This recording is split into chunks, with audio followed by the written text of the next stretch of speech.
Maintaining and growing consumer demand for beef is essential to the future of the industry.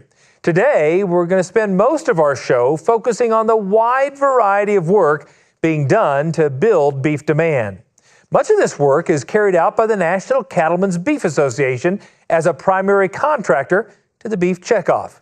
We begin with some insights on the architecture of beef demand, as Brian Baxter reports. Now more than ever, consumers of all ages want beef their way. There's not one product that's going to satisfy every customer out there. Some people like grass-fed, some will like organic, some folks like the rich, succulent prime beef.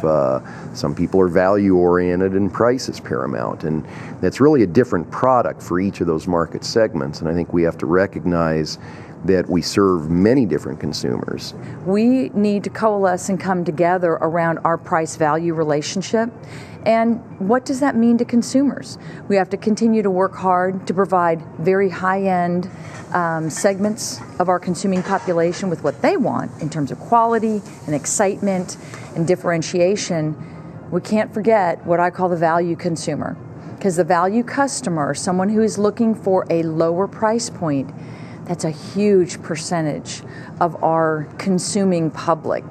One key focus of beef checkoff programs now is reaching millennials, those consumers between the ages of 14 and 35. Well, millennials are much more likely to try new foods, be willing to try, to be influenced by their peers, blogging, and they're in a new town, they're looking for a restaurant, they don't ask someone, they immediately Google or look on their smartphone. And the millennials have introduced a whole new set of expectations relative to information, relative to traceability, relative to verification.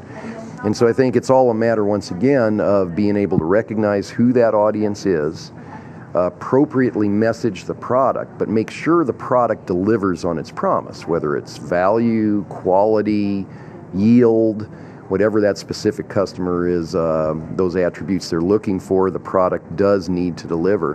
And we're finding that those products that have a story to tell tend to command a bigger premium. Even with record retail beef prices last year, the data shows beef demand at retail did rise by about 2%. The goal is to keep that trend going by keeping millennial consumers choosing beef more often. I'm Brian Baxter reporting for NCBA's Cattleman to Cattleman.